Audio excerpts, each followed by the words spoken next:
Tudo tanto! Fala galera, aqui são os meninos de Fora da Vila, eu sou o Carlos. Eu sou o Danilo e hoje, mais uma vez, nós temos uma presença muito especial. Para mim, uma honra, uma grande felicidade, porque é um grande amigo meu. Hoje a gente recebe o Daniel Villa, um especialista em gestão e marketing esportivo, para falarmos exatamente sobre esses dois aspectos que fogem um pouco do que é o nosso comum de torcedor de acompanhar, né? A gente que é torcedor de futebol, torcedor do Santos, assiste os jogos, vê os jogadores, vê o desempenho, vê bola na rede, mas muitas vezes a gente esquece de olhar tudo que está acontecendo fora das quatro linhas.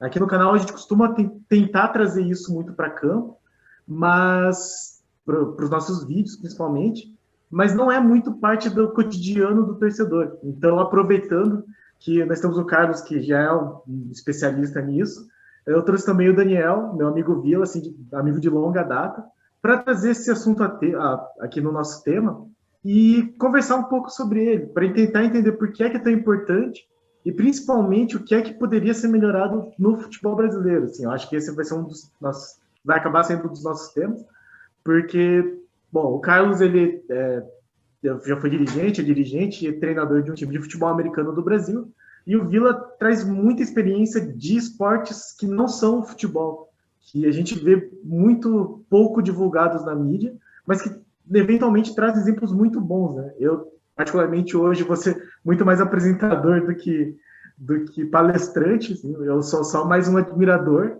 do que exatamente um conhecedor, mas eu fico muito feliz de estar aqui presente para trazer esse conteúdo que eu acho que é muito importante, e eu acho que é importante que as pessoas comecem a olhar muito para esse tipo de esporte. Então, muito obrigado, Vila, pela sua presença aqui e seja muito bem-vindo. Opa, um prazerzaço, obrigado pelo convite. Falar de gestão marketing esporte para mim eu posso ficar horas aqui falando, adoro isso. Trabalho há 9 anos, mais ou menos, então eu passei pelo programa Talento Olímpico, que hoje é Geração Olímpica, que era um programa de Bolsa Atleta do governo do estado, do Paraná. Tive contato com todas as federações olímpicas na época, né? Eu fiquei 8 anos na Federação Paranaense de Tênis, que eu vou falar para vocês, eu peguei um pouco de ranço de futebol nessa época, porque é muito difícil conseguir espaço, só falam de futebol, futebol, futebol. E hoje eu trabalho no Clube Curitibano, e aí hoje eu trabalho com os esportes de raquetes, é mais na parte de organização de eventos.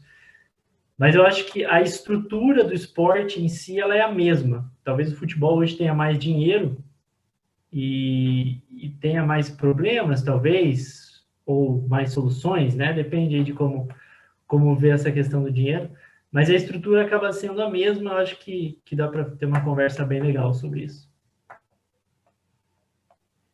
Show de bola, Vila. Excelente que você esteja aqui com a gente. Eu não conheço o Vila, estou conhecendo hoje também, como quem está acompanhando aí no canal.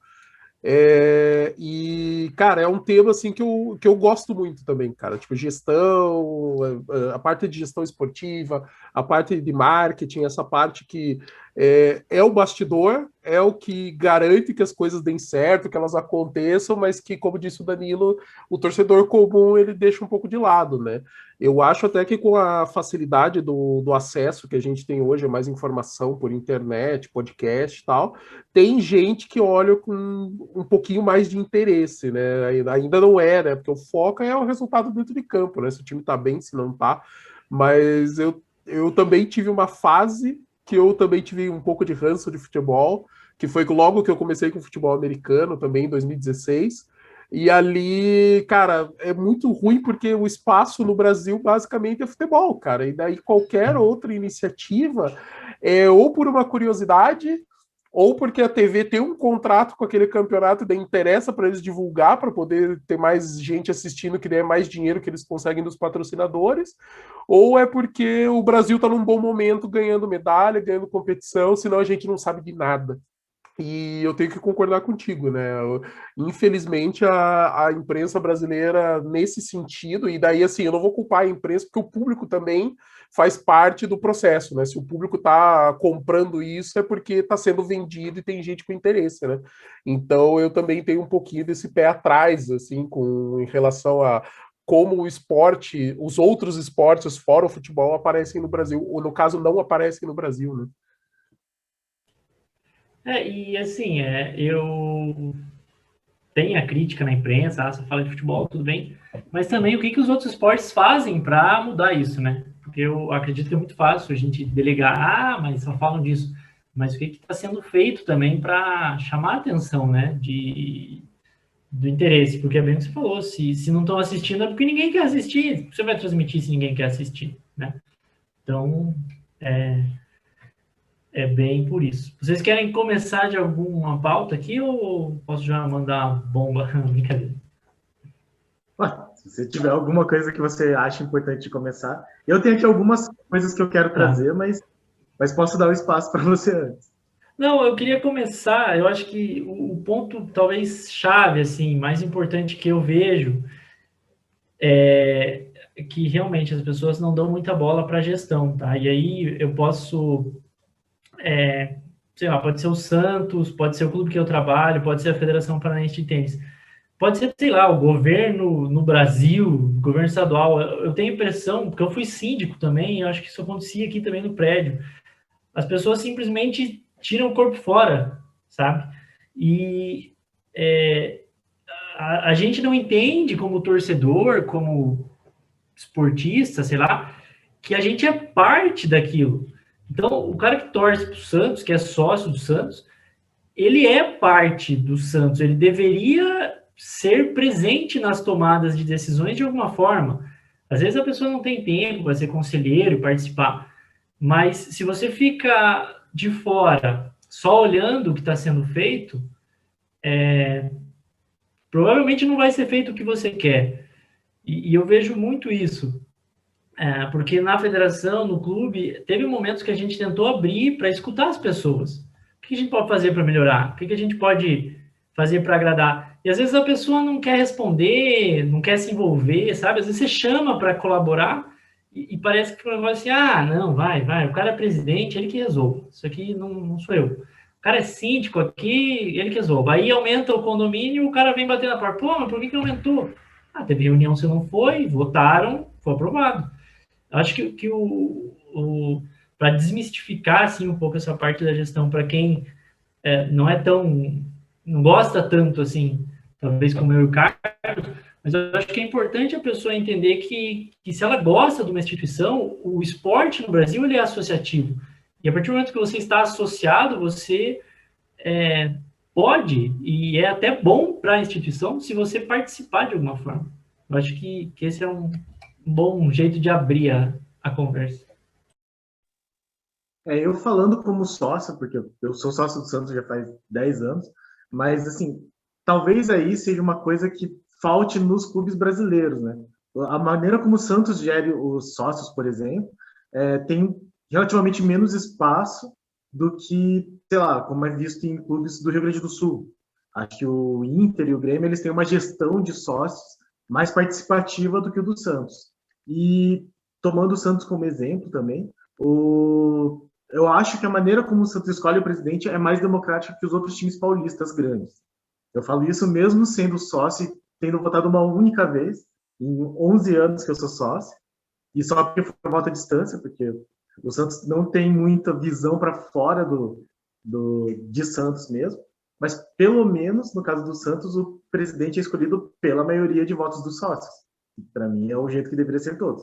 E se olhar, não sei, no caso dos outros times, o São Paulo, por exemplo, os conselheiros que escolhem, e aí os conselheiros são escolhidos por outras maneiras, mas o sócio mesmo não tem um voto direto.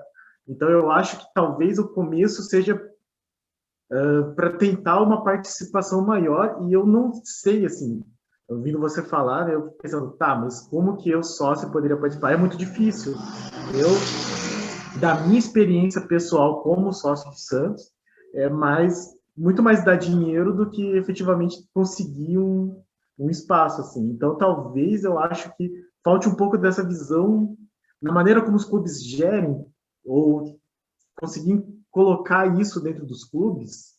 Será? Porque me dá a impressão também, e principalmente, acho que daí é um grande ponto que a gente tem que levantar, é que o futebol no Brasil ele é gerido de uma maneira muito pouco transparente. Assim, ele não é feito de maneira com que todos possam saber o que está acontecendo e contribuir e fiscalizar. E isso passa nas diversas categorias, assim, né? Desde da Confederação Brasileira de Futebol até as federações estaduais, regionais, e os próprios clubes têm um pouco disso, né? Então, talvez o ponto que o futebol brasileiro esteja tão atrasado, e aí eu vou colocar aqui minha opinião, o futebol brasileiro é muito atrasado ainda na questão de gerência, na questão de gestão mesmo do esporte, passe um pouco por isso, e a grande questão é como mudar, como avançar para isso. Teria que partir de todas as pessoas que são sócias, então, talvez. Eu tenho visto que o Santos tem perdido muitos sócios, né? As últimas gestões entraram com o discurso de que aumentaria o número de sócios do Santos, e o que tem visto, assim, é, tipo, uma redução, né? O Santos chegou a ter, sei lá, 25 mil, que já é muito pouco, e agora está com uns 20 mil, aproximadamente, que é bem menos.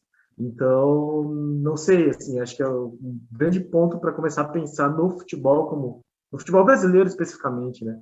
Que é uma modalidade que tem muita visibilidade num aspecto específico, né? Que é o profissional da Série A, Série B ainda talvez, né? Mas que não olha da mesma maneira para as outras categorias, nem para o feminino, e não pega também bons exemplos, né? Dos outros países, né? Eu acho que uma coisa que eu queria trazer aqui para discussão é o que o futebol brasileiro deveria fazer para melhorar, assim, a curto, médio e longo prazo, e o que seria preciso para fazer essas coisas, assim? O que vocês acham?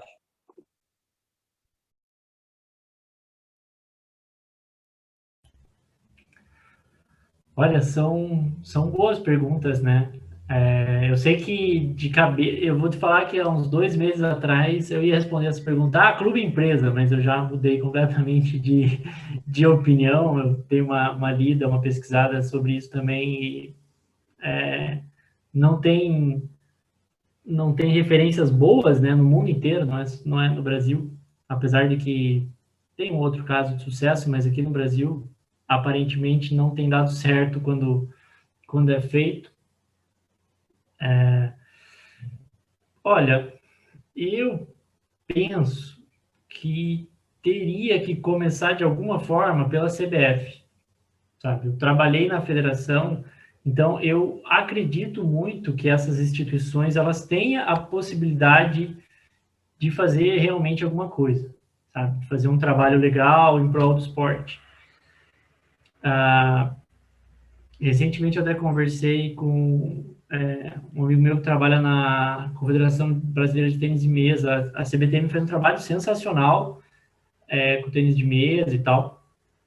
E eu acredito que em alguns anos aí, se já não nessa Olimpíada, talvez a gente escute falar do tênis de mesa pelo trabalho que está sendo feito. Eu acredito que poderia passar pela CBF, mas eu não vejo alguma forma a curto prazo da CBF virar uma entidade tão produtiva ao futebol brasileiro, porque eu não acho que a CBF seja uma entidade produtiva ao futebol brasileiro, e eu acho que envolve muito poder.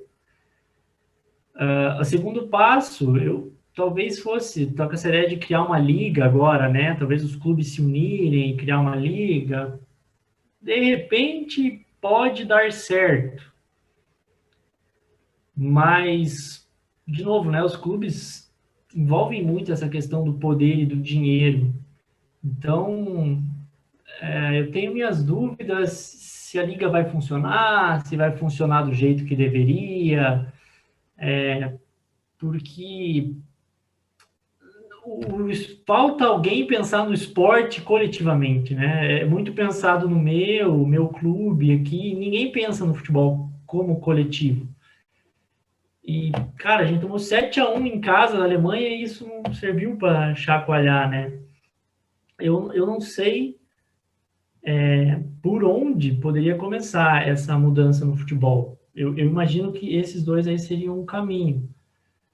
mas por essa questão do poder e do dinheiro, eu precisaria pensar mesmo, assim, talvez alguma mudança muito drástica no clube, porque é estranho que a gente vê ao longo dos anos alguns clubes assim que você olha e fala, cara, olha só que modelo de gestão esse clube, hein? Aí daqui 10 anos, 5 anos, o clube está quebrado, né? Então, se você começar os anos 2000, nossa, o São Paulo, olha só que beleza, todo mundo devia fazer igual ao São Paulo. São Paulo ganhou 3 títulos, né? E do nada o São Paulo sumiu. Agora o Flamengo, daqui, sei lá, daqui 5 anos é capaz do Flamengo estar quebrado na Série B, se bobear, dependendo do que é feito. Então, como profissionalizar essa gestão e como pensar no futebol é um negócio bem complicado mesmo. O que eu posso falar a respeito é que, como disse o Daniel, basicamente o ideal seria que isso viesse de cima, né? Fosse de cima para baixo, escalonando, né? Então, começar a partir da CBF, a CBF ser uma entidade séria, ser uma entidade que realmente está preocupada com o esporte e não preocupada em enriquecer o bolso dos dirigentes que fazem parte daquele ambiente. A partir daquilo, você descer para ligas que organizariam as divisões, os campeonatos e tudo mais. Na sequência, baixando para os clubes, e aí os clubes sendo protagonistas de mudanças locais, que pudessem se organizar como um todo, pensando no campeonato, no espetáculo que você está vendendo, no produto que você está tentando vender para o público, que hoje não se pensa nisso, basicamente você pensa, o meu time tem que ser campeão. Cara, são 20 times e só um vai ser campeão, cara. Não adianta, sabe, tipo, esse pensamento é muito cego, é um pensamento muito limitado, que não agrega, pelo contrário, divide os times ao invés de ter aquele peso da união que esses times podem trazer. Então, e depois dos clubes, não para por aí. Depois a gente teria que puxar para os atletas. Os atletas também são super desunidos e não, assim, são mínimas as ações que a gente enxerga sérias vindas de jogadores. E para os jogadores tem, além do desinteresse que pode acontecer, ainda tem questões de patrocinador, tem questões de posicionamento, então assim, vai muito além, tá mexendo no bolso dos caras em determinados momentos, sabe? Então, e na cultura que a gente vive no mundo hoje, né, nessa cultura que a gente tem, o bolso acaba sendo mais importante do que um ponto ético, por exemplo. Então a gente tem um problema muito grande. E por último, o torcedor. O torcedor também tem que fazer a parte dele. E, assim, além de ser sócio, é o cara que tem que participar da política do clube para exigir que o clube tenha melhores, para exigir que tenha transparência. O problema é que a gente vive. O Danilo colocou muito bem no vídeo quando a gente conversou com o Dr. Rafael. A gente vive uma polarização na política nacional que ela se estende para dentro de outros ambientes, inclusive para dentro do clube, para dentro daquela associação. Então o torcedor normalmente ele defende uma corrente política. Por quê? Porque meu amigo defende aquela, ou então porque eu tenho um amigo que é um dos caras cabeça daquele movimento, ou então porque eu acho que aquele cara está com uma postura que me agrada, mas que não necessariamente queira dizer grande coisa. Às vezes não tem projeto, às vezes não tem a seriedade que se espera de um esporte que no Brasil é para ser profissional. Segundo a legislação brasileira, só o futebol é profissional, só o futebol masculino adulto é profissional. Todas as outras categorias no Brasil são amadoras. E elas tendem a permanecer assim até por conta da falta de incentivo e patrocínio. Delas sendo amadoras é como elas conseguem através de leis de incentivo, Bolsa Atleta. Isso o Daniel pode falar muito melhor que eu depois.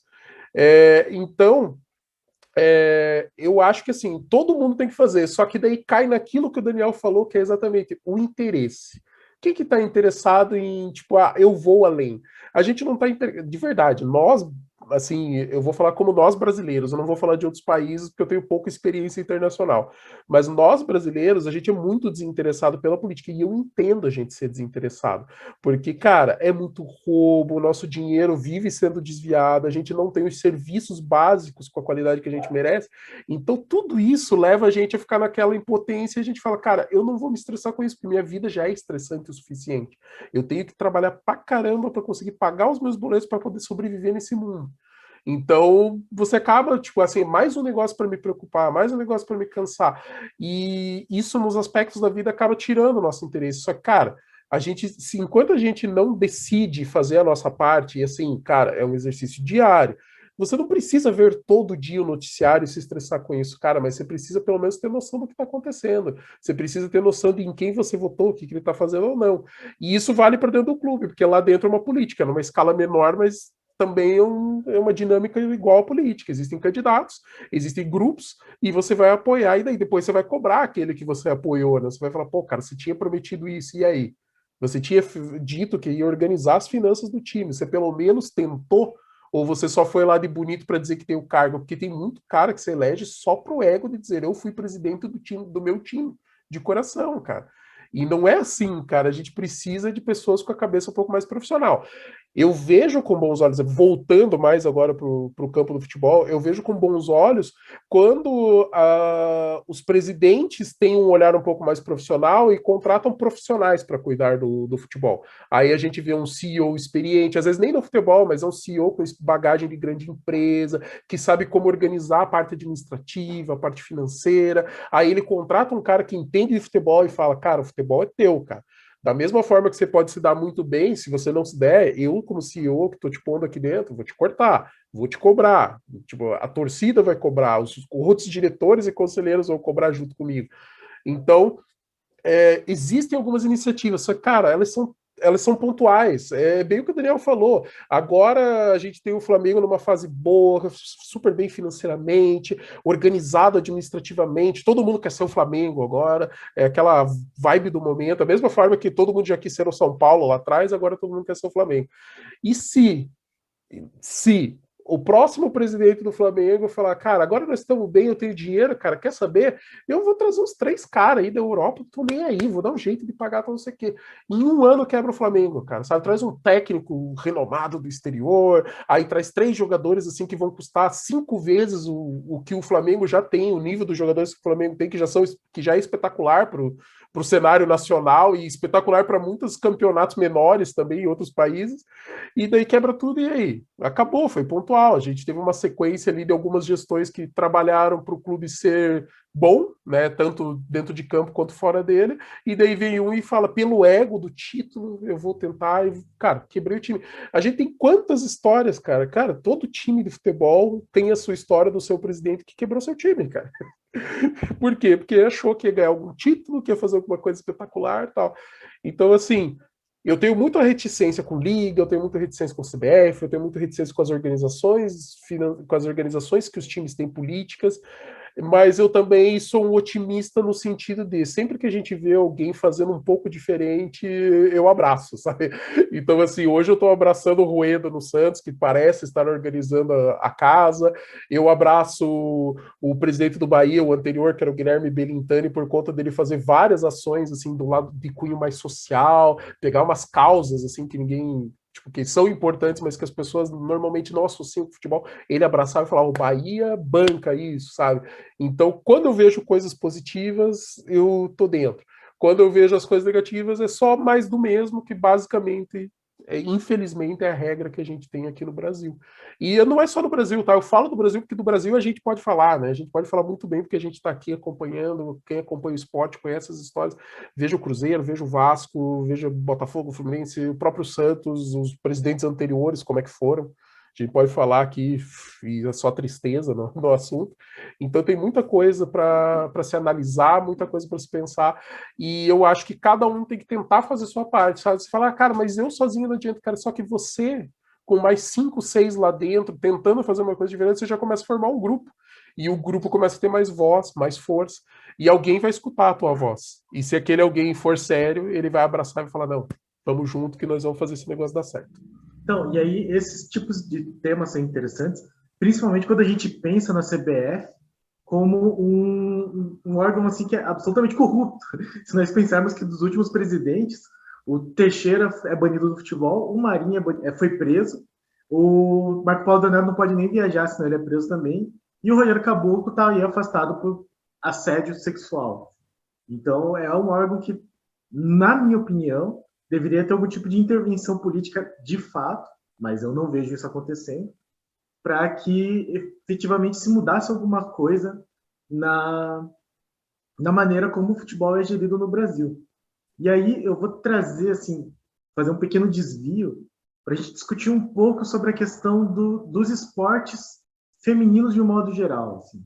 Eu acho que a gente tem esse destaque no futebol, mas o futebol feminino, por exemplo, ele tem uma dimensão totalmente diferente. Assim. Eu acho que é comparável a maneira como o futebol feminino é gerido e é tratado no Brasil, é comparável, sei lá, à categoria de base do masculino. Assim. Se nós pensarmos que a mesma maneira de assistir os jogos do feminino, do Campeonato Brasileiro Profissional Feminino, é pelo aquele aplicativo da CBF mesmo, assim, que é o mesmo que você assiste o Sub-16, o Sub-18, o Sub-20, assim. E aí eu queria que vocês pensassem e trouxessem assim, algumas ideias sobre o que é que é o machismo, basicamente, que atrapalha o esporte feminino no Brasil, porque se a gente não tem isso no futebol feminino, é por uma questão de machismo, existiria alguma coisa que o marketing poderia fazer, que uma gestão diferenciada poderia fazer, o que é que precisaria ser feito para que, por exemplo, a gente viu o caso da Marta recentemente, que cobriu o patrocínio da fornecedora de material esportivo da seleção brasileira, porque ela não queria fazer propaganda e que a imagem dela fosse atrelada a uma empresa que não dá o mesmo valor financeiro e de respeito mesmo. Uma atleta como ela, que, enfim, na minha opinião, seria muito mais importante do que um Neymar, por exemplo. E aí, se a gente parar para olhar nisso, assim, como que a gente podia pensar numa questão de gestão e o que é que o marketing poderia agir para fazer alguma diferença nesse sentido? O que vocês acham? Olha, Danilo, eu vou. Talvez a categoria de base seja gerida com mais preocupação que o futebol feminino. Talvez. Pensando que a Copa São Paulo já está na frente, acho que, de qualquer futebol feminino que passa aqui no Brasil, né? E a Copa São Paulo é um evento de categoria de base. Eu não sei se é questão do futebol feminino, eu até peguei aqui, eu vi ontem isso no site MKT Esportivo, que apenas 4% de todo o conteúdo veiculado na mídia esportiva é sobre esporte feminino. Então, talvez não seja só questão do futebol, seja o esporte feminino mesmo que é mais deixado de lado. Tanto jogos de categoria de base, mas eu acho interessante essa ideia, que na verdade eu nem sei como tá, mas de que os clubes da primeira divisão, acho que tem que ter um time feminino, não sei se teve ou se ainda tá essa questão, né? Eu acho que tentar atrelar aí ao futebol masculino pode ser uma coisa interessante. Eu não entendo, por exemplo, por que não fazem uma preliminar dos jogos da Série A com o futebol feminino. Pô, eu acho que é mais barato, os times já vão estar lá, já todo mundo viaja, aproveita a torcida, quem chega antes vê um jogo, eu acho que é um caminho, só que talvez para isso acontecer dependa da CBF, né? Porque quem gerencia o campeonato é ela, né? Então, essa seria uma questão. Os clubes até tentam, né? O Santos teve um tempo a Sereias da Vila, né? Acho que chegou a ganhar Libertadores ou jogar Libertadores. Ganhamos 2009 e 2010 e temos elas ficaram desativadas um tempo, a categoria feminina, e aí voltou, eu acho que faz uns 3, 4 anos. Foi na época do Modesto Roma. O Modesto Roma ele foi um presidente muito ruim para o Santos, de um modo geral, mas ele foi muito bom para a categoria feminina, assim, para a Sereias da Vila. A Sereias da Vila gosta muito dele. E a gestão dele foi 2015, 16. Então, o Santos ficou aí no período sem. Acho que porque o Santos ele teve esse período que só o feminino ganhava, que foi 2008, 2009. Aí, em 2010, o time masculino começou a aparecer mais, a geração do Neymar. E aí foi o período em que teve a Marta e aí teve o Falcão, um pouco antes do Neymar. Quando chegou essa geração de Neymar e Ganso, assim, parece que o masculino, o presidente começou a olhar e falar, não, para eu manter esse cara, eu vou ter que me desfazer do feminino e do futsal, assim, e aí foi meio que acabando, e aí o feminino voltou só 2015, 2016, se eu não estou enganado.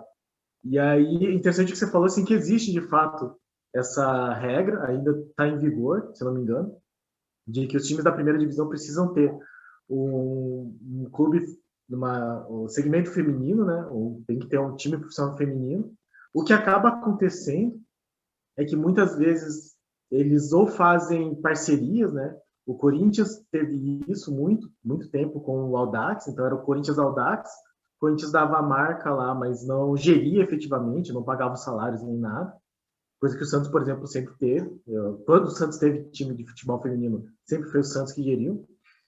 E aí uma outra coisa que acontece é o que aconteceu com o Botafogo, por exemplo. O Botafogo foi rebaixado, então quando eles caíram, eles meio que falaram assim, bom, a gente não precisa mais ter o time de futebol feminino, então vamos largar de mão, assim. Então o time feminino do Botafogo acho que foi rebaixado também, mas um pouco porque eles largaram o investimento, e aí também deram de ombros. E aí é uma coisa interessante que você tem falado, assim, possivelmente a base masculina, assim, crianças e jovens de menos de 17, menos de 16 anos, tem menos visibilidade, menos gestão profissional e menos tratamento mesmo, assim, de respeito do que a categoria profissional feminina. E aí a gente tem, por exemplo, o Santos com uma Cristiane, o São Paulo que agora contratou a Formiga, tem jogadoras com 6 Olimpíadas na carreira, sendo tratadas pior do que um moleque aí de 13 anos que nunca fez nada na vida. Assim. O Coritiba agora foi por conta de ter caído para a segunda divisão, encerrou o projeto, que também era sempre com parceria, nunca teve um time próprio, né? Era sempre dar apoio para algum time já existente para se poder oficializar, né? E tá válida ainda a legislação. O time, para disputar qualquer competição sul-americana, ele precisa ter uma categoria feminina. Os times brasileiros precisam dessa condição. Então, toda vez que o time sobe para a Série A, ele monta a categoria feminina, faz a parceria, porque se ele classificar, ele não tiver o time em atividade, ele não pode participar. Só que a tendência é que toda vez que caia, aconteça até pela questão financeira, né, dos clubes, que é bem problemática. O que eu posso falar, Danilo, dentro disso que você pensou, assim, que o marketing pode fazer, eu pensando assim como um gestor de um clube que tem um estádio de futebol e que esse estádio ele gera um custo alto, porque é caro manter um estádio de futebol, não importa o nível desse estádio, porque é um lugar grande, precisa de segurança, precisa de manutenção, precisa de limpeza. Toda vez que você vai abrir ele tem um custo para energia, água que vai ser gasta, tem tudo isso que ser colocado na ponta do lápis, os funcionários que você vai pagar para isso acontecer. E eu vejo o futebol como uma categoria que pode ser melhor explorada pelo marketing nesse sentido, sabe? Então, como o Daniel colocou, de você, de repente, fazer um match day, né? Fazer aquela coisa de você ir o dia inteiro, ter um evento, que daí você vai ter um jogo do feminino, você vai ter o jogo principal do masculino pelo qual você está pagando ingresso, você talvez tenha algum jogo amistoso da categoria de base, sabe? Você pode fazer coisas nesse sentido, como você também pode abrir o estádio com limitações para ter um custo menor na hora que você vai fazer a abertura, então ter menos funcionários, menos entradas, até porque essas categorias têm menos problemas de segurança, né? Essa questão de briga de torcida, de ter bandido entrando. Normalmente quem vai ver os jogos é família, é amigos, então o ambiente é bem mais tranquilo. Você precisa de uma estrutura menor para tocar um evento desses. Você abrir ele num horário que não vai custar tão caro para o estádio ser aberto, sabe? Então, por exemplo, uma tarde de sábado, se teu time joga domingo, costuma jogar domingo, você pode marcar um jogo feminino ali, de repente, um jogo feminino e mais uma categoria de base e fazer um evento com um custo de ingresso menor, onde vão os parentes, os amigos, alguns sócios do time que querem acompanhar essas categorias, eles podem participar, pode ser vendido ingresso, ser feita ação social para também ajudar na popularização, né, dessas categorias e tal.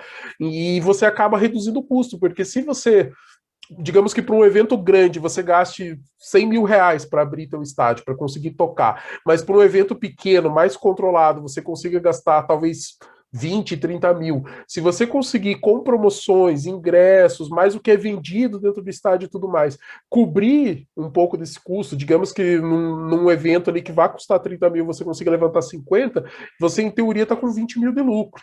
E se você pensar em 20 mil de lucro a cada 15 dias, dá 40 no mês, você meio que está pagando metade de uma abertura grande do estádio, sabe? O que já te ajuda. E daí no ano, você tem, sei lá, 10 meses que você vai fazer esses eventos, seriam 20 eventos, e daí você começa a pensar em cifras maiores, sabe? Então, tem muitas possibilidades, só que falta esse olhar de você fazer valer a pena. É lógico que um país quanto mais machista é o país, mais difícil é para uma categoria feminina. Isso é fato. Só que a gente também tem que além de analisar isso, né, não é só isso, mas é um dos fatores principais, a gente analisando o futebol como negócio, o dirigente ele vai preferir investir em quem? Na categoria de base, porque na categoria de base ele pode estar formando o próximo jogador vendido aí por 20 milhões de euros, sabe? Que vai ser a salvação daquele time. Cara, salvação tem cada 2, 3 anos tem um garoto que é a salvação e não salva nada, né? Porque os times não conseguem ajustar conta e não conseguem se organizar. Então, falta profissionalismo, a gente volta para o que a gente começou, falta o profissionalismo, falta os dirigentes enxergarem com uma cara mais profissional e levarem mais o profissional em todos os aspectos. Não, tipo assim, estou olhando só para o futebol porque é isso que faz meu nome, é isso que a torcida cobra. Não, eu vou olhar para a categoria de base, eu vou olhar para a categoria feminina. Se eu tenho outros esportes, eu vou incentivar, eu vou divulgar, eu vou pôr esse nome na mídia. Porque, cara, é receita, cara. E trabalhar, ele vai ter que trabalhar para a marca como um todo, sabe?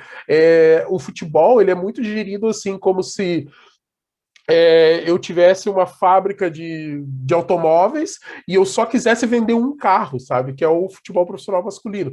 E os outros carros, eles são patinhos feios, sabe? Então, tipo assim, o resto é como se fossem todos popularzinhos que dão pouco dinheiro para a empresa.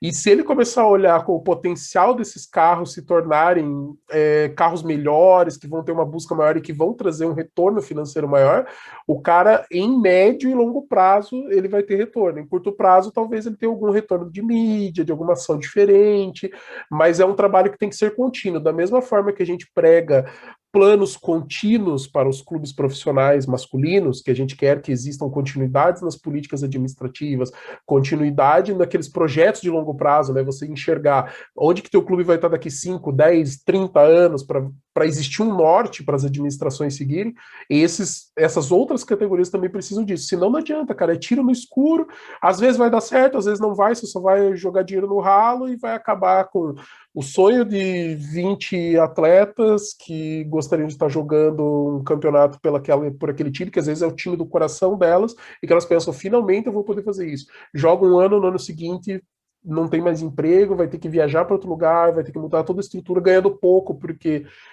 só o campeonato masculino de Série A e um pouco de Série B que pagam alguma coisa boa para jogador no Brasil, restante são salários bem menores. A maioria dos clubes brasileiros não tem muito clube que não paga nada, tem clube que paga auxílio, tem clube que quando paga o mínimo para todo mundo, porque é o que dá para fazer, sabe? Então, tem que se olhar, mas tem que se olhar com um projeto estruturado e de longo prazo. Se você for fazer só uma ação pontual para tentar tirar algum retorno de mídia, cara, aquilo ali é uma faísca que não vai pegar fogo. Agora, se você pensar nisso, se tiver 3, 4, 5 clubes que consigam fazer esse tipo de visão, a gente consegue enxergá-los se enfrentando, criando rivalidade, isso vai trazendo mais gente e começa a ser mais comentado, a qualidade melhora, assim vai e vira aquele círculo virtuoso que pode trazer coisas boas no futuro. Até, Danilo, só para jogar um outro ponto também no que eu falei, querendo ou não também essa ideia de fazer preliminar, né, e essa obrigação aí de ter a equipe, que quando o time cai, desmonta a equipe, ainda deixa o futebol feminino dependente do masculino, né? Então, talvez também, e pensando assim, se fosse gestor de um clube, não sei, pensa o presidente do Santos, cara, será que ele ganhou alguma coisa por ter feito um time feminino e ter conquistado os títulos, se o masculino não estiver andando? De repente o cara entra lá e fala, putz, cara, não, faz qualquer coisa, ele faz uma parceria, monta lá, que o masculino tem que ganhar, porque senão eu não sou reeleito. Não sei se não mantém essa dependência. Então, talvez se esse projeto fosse a longo prazo, como o Carlos falou, né? Não, os clubes, pelos próximos 5 anos que tiverem na Série A, tem que fazer. Mas daqui 5 anos, o que vai acontecer? Porque senão vai ficar sempre nisso, esperando um time subir, o time cair. Talvez, talvez nesse caso, vale a pena pensar numa liga. Só que eu não sei se existe tantos clubes fora dos clubes de futebol mesmo, né? Que trabalham com futebol feminino. Talvez até vendo esse exemplo, né, de que os clubes de futebol se afastaram totalmente das outras modalidades, né? Tem poucos clubes que ainda têm alguma outra coisa que faz de remo, futsal, tem poucos clubes que fazem isso. Talvez precisasse alguém também, algumas mulheres, e agora talvez tem essa geração aí de algumas mulheres fortes, Marta, Cristiane, talvez quando elas pararem, talvez se juntar e conversar, cara, os homens não sabem o que estão fazendo, o futebol masculino é a prova, vamos juntar aqui a gente, vamos, sei lá, faz um campeonato com 10 equipes, talvez, mas daí, talvez pensar num futebol feminino gerido por mulheres, sabe, talvez fosse um caminho, assim, mais, uma outra solução, sei lá, se me contratassem para dar uma solução para o futebol feminino, eu não gostaria de depender dos clubes, porque os clubes são mal geridos. Talvez tivesse que reiniciar do zero. Então, não sei, pensar, funda uma associação, o Carlos já falou aí de lei de incentivo, funda uma associação, sei lá, protocola um projeto para fazer uma competição e tenta de verba de lei de incentivo. Talvez uma outra solução também fosse algumas... E eu vou dizer que são mulheres, porque eu acho que vai ser difícil algum homem querer assumir essa responsabilidade ou para organizar o futebol feminino. Mas talvez elas tentarem se organizar de uma forma de desestruturar. De repente, cria outras equipes, sabe? Pode ser uma opção também para fazer o futebol feminino andar com as próprias pernas. Eu tenho, só para encerrar aqui, eu fui numa palestra de um cara do NBB. O NBB acho que é o melhor exemplo de liga que a gente tem. E perguntaram para ele, mas por que o NBB não faz nada para o basquete feminino? Aí ele falou, olha, a gente foi criado pelas equipes masculinas, então nosso objetivo é fazer o basquete masculino e já é difícil. Se a gente for pensar no feminino, vai complicar. Então, sabe, o NBB, não sei se faz alguma coisa agora em parceria com as mulheres, mas ele primeiro teve que se estruturar bem. Então, talvez seguir um caminho de próprias pernas. Eu vou completar o que o Daniel falou com um exemplo prático também, ele trouxe da NBB. Eu vou trazer o exemplo contrário. Aqui em Curitiba, a gente tem um time de futebol americano feminino que chama Curitiba Silverhawks. Elas começaram como um time feminino de um outro masculino, mudaram para ser o feminino de outro time masculino, então, tipo, elas tiveram essas duas fases e elas só foram para frente quando elas se soltaram, quando elas se libertaram. E a partir daquele momento, organização, comunicação, atração de talentos, o interesse das próprias mulheres ali envolvidas, fizeram com que o time crescesse. Hoje elas atraem muitos talentos, tanto de cidades próximas, de Santa Catarina, ao redor aqui de Curitiba, e os outros times femininos de Curitiba normalmente acabam perdendo atletas para essa equipe, que é uma equipe forte que hoje é campeã brasileira de futebol americano feminino. Então, assim, elas só andaram a partir do momento que elas se tornaram a equipe independente de outros times. E a gente teve um grupo que saiu de uma equipe feminina também, dissidente ali, né? Tiveram brigas internas, se afastaram. E quando eu estava treinando o Moonhaulers, que era da diretoria, elas vieram me procurar porque elas queriam fazer o time feminino do Moonhaulers, porque elas gostavam muito do jeito que a gente levava a administração, a gente tentou uma coisa mais profissional no cenário. E aí a gente falou, desde o primeiro momento, a gente falou assim, negativo, a gente ajuda vocês, mas o time tem que ser independente. O time tem que ser o time vocês, tem que ser assim, a equipe é vocês. E formou o Cold Killers, que é uma das forças daqui de Curitiba. Então, a gente e também enxergou dessa forma. Então, eu concordo com o Daniel. Talvez a partir... É lógico que hoje é muito mais, assim... eu não vou dizer o caminho fácil, mas o caminho simples é você se associar a um time, porque ele tem essa necessidade, essa obrigatoriedade pela legislação, né, pelos regulamentos, e você daí acaba aproveitando a estrutura desse time que já está pronta. Então, tipo, o cara vai ter o centro de treinamento, dentro do centro de treinamento normalmente tem pelo menos uma academia, normalmente tem fisioterapeuta, então assim, você começa a aproveitar disso por conta da associação. Só que em longo prazo você não vai para frente, né? Você fica sempre dependente e você é sempre o patinho feio, cara. Você não é o interesse daquela agremiação, daquele clube. Então, a partir do momento que você anda, o caminho é muito mais difícil, mas muito mais. Porque você vai ter que pensar em estrutura, dinheiro, estádio. É igual o Daniel falou, talvez com uma lei de incentivo, assim, uma organização, faz protocola projetos, né, projetos de formação, projetos da organização do campeonato, projetos da estruturação do time, sabe? Tem várias categorias que você pode inscrever projetos, e aí essa organização que tem que ser, e eu concordo com o Daniel, tem que ser de mulher, porque elas sabem a dor que elas sentem, elas sabem o caminho que elas seguem. Não adianta nada, tipo assim, beleza, quer contratar o Carlos e o Daniel para trabalhar no projeto? A gente trabalha, claro, e, cara, com muito gosto. É uma bandeira que eu me orgulho de defender, assim, sem nenhum problema. Só que ela tem que ser encabeçada por quem conhece a dor, por quem vive isso na pele, para quem sente. Porque ela vai entender quais são os limites, quais são a luta que ela quer comprar, quais são as brigas que vale a pena partir para cima, porque tem briga que você não vai ganhar, então você tem que parar e falar, não, vamos nos organizar, vamos acertar, atacar por outras frentes, tentar coisas diferentes, e ter algo organizado, que seja de mulher para mulher, e que é lógico, né? Eu não tô aqui assim, deixa com as mulheres, eu não vou fazer nada. Não, tô dizendo assim, eu super apoio, nossa, entusiasta, e se eu pudesse trabalhar nisso, eu adoraria. Mas o importante é que elas que entendem do sofrimento, que elas entendem as dores e como funciona tudo isso, elas encabecem porque fica representativo e fica forte. É muito fácil chegar um macho branco e falar, agora eu vou e faz acontecer tal, e cara, que representatividade tem? Zero, sabe?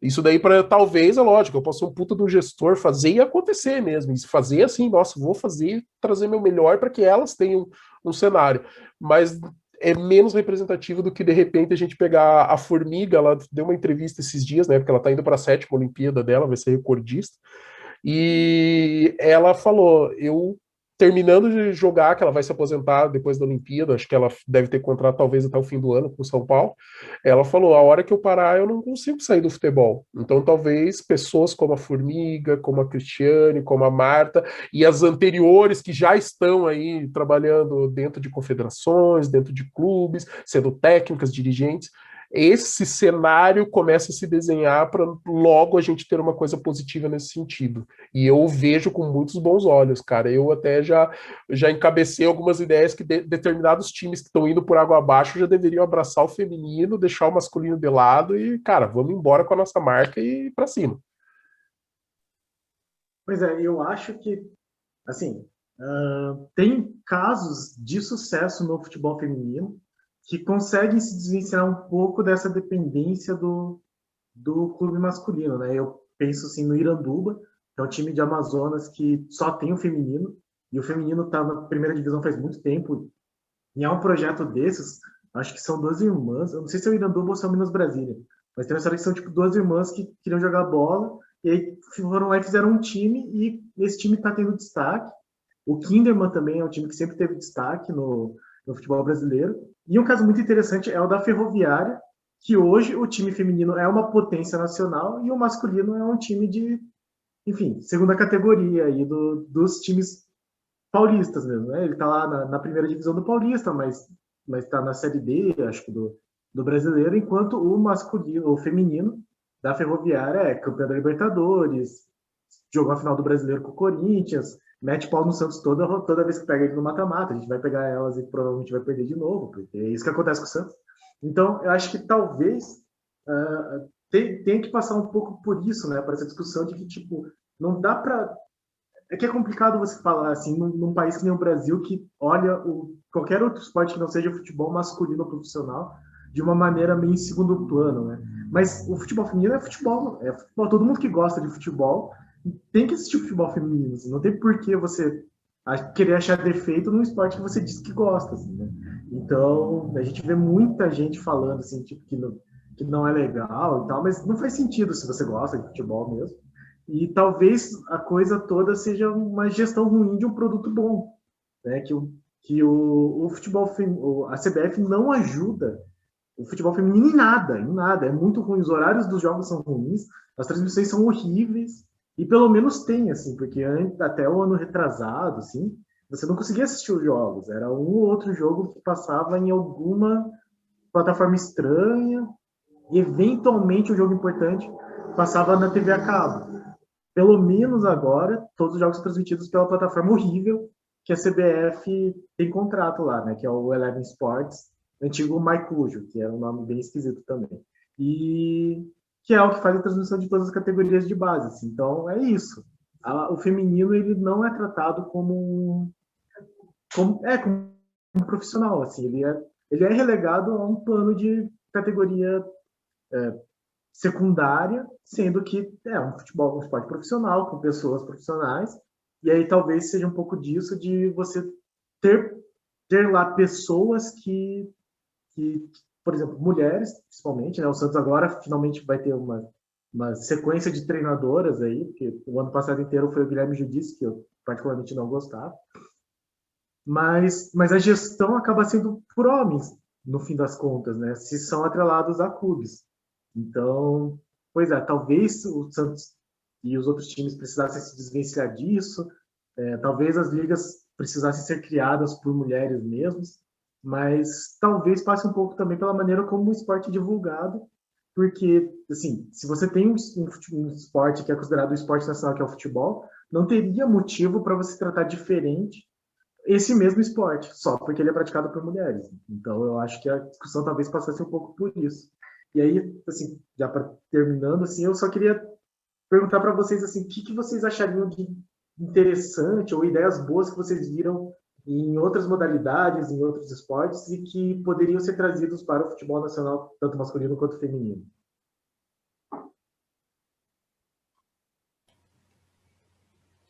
Olha, ideias interessantes de outras modalidades.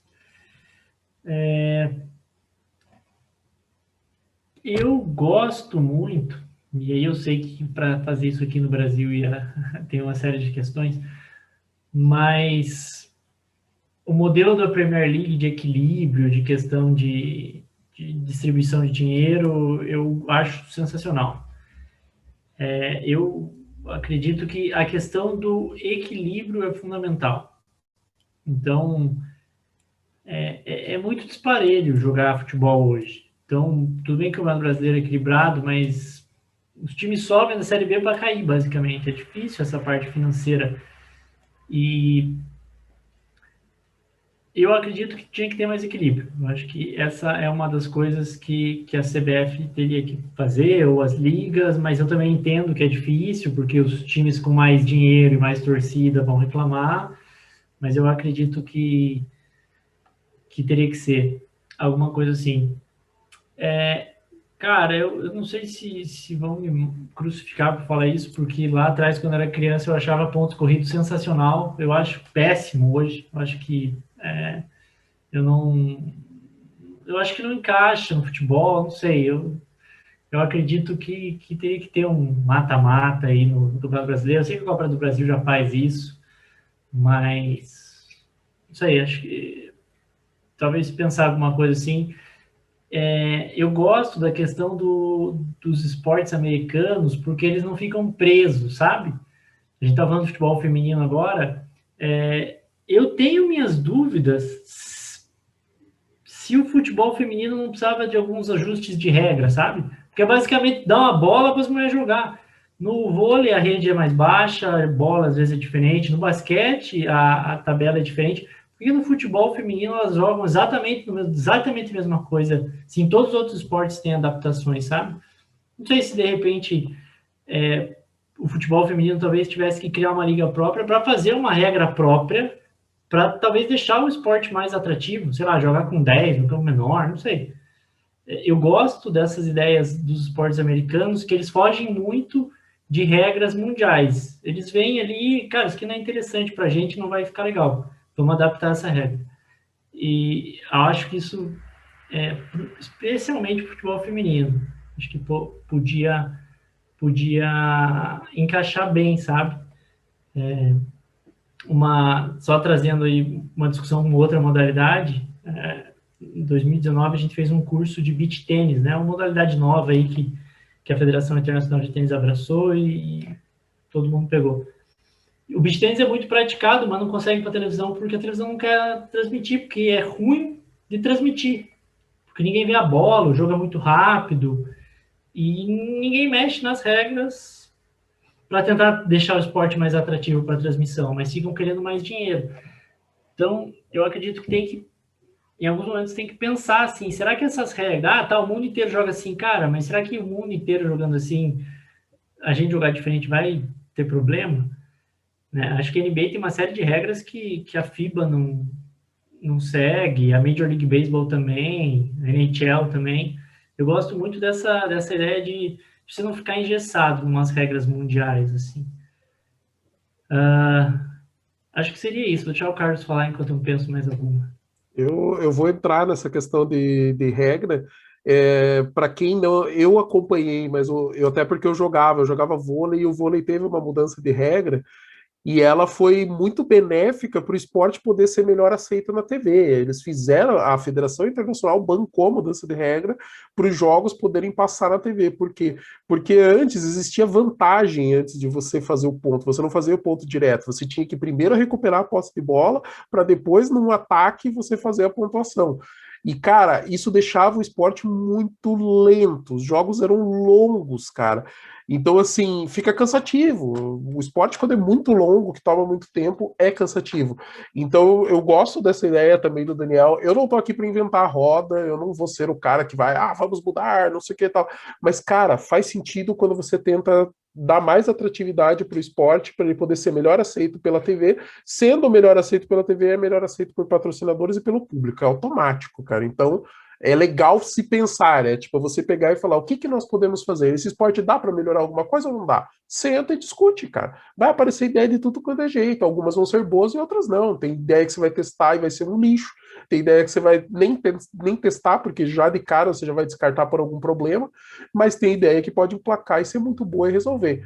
Eu gosto da questão da profissionalização, pensando principalmente assim, o que você agrega para patrocinadores, né? Porque aqui no Brasil a gente é muito, tá com a marca na camisa, já patrocinou e tá tudo certo, né? Não, entregar, o que você entrega de valor? Você entrega a tua base de sócios para os caras trabalharem, você faz ativação com eles no estádio, e match day. Match day é o dia do jogo, é você dar uma experiência pro cara. Não é só o cara chegar 5 minutos antes, sentar, assistir um jogo e ir embora. É você falar pro cara, vem desde manhã, cara, você vai concorrer a prêmio, sorteio, você vai ter uma porção de atividades que a gente vai pôr o jogo de Masters aqui com os ídolos do passado, a gente vai pôr a garotada aqui para você conhecer o futuro, às vezes vai o filho do cara que tá indo assistir o jogo, tá jogando lá na categoria de base, sabe? Trazer tudo isso, fazer o cara ficar no estádio, porque daí ele vai consumir dentro do estádio, vai gastar dinheiro lá, que é dinheiro que reverte para o clube. Então eu acho que isso tem que ser visto com melhores olhos e melhor preparado.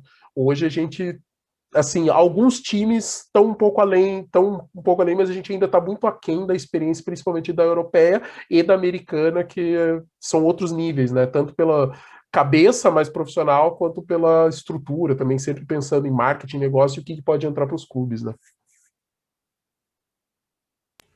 Até complementando o que você falou, talvez os clubes de futebol eles tenham que pensar em envolver mais, né, o associado no geral, trazer o cara mais para dentro do clube, para se envolver mais, né? Muito assistir o jogo, fui embora, meu time ganhou, meu time perdeu.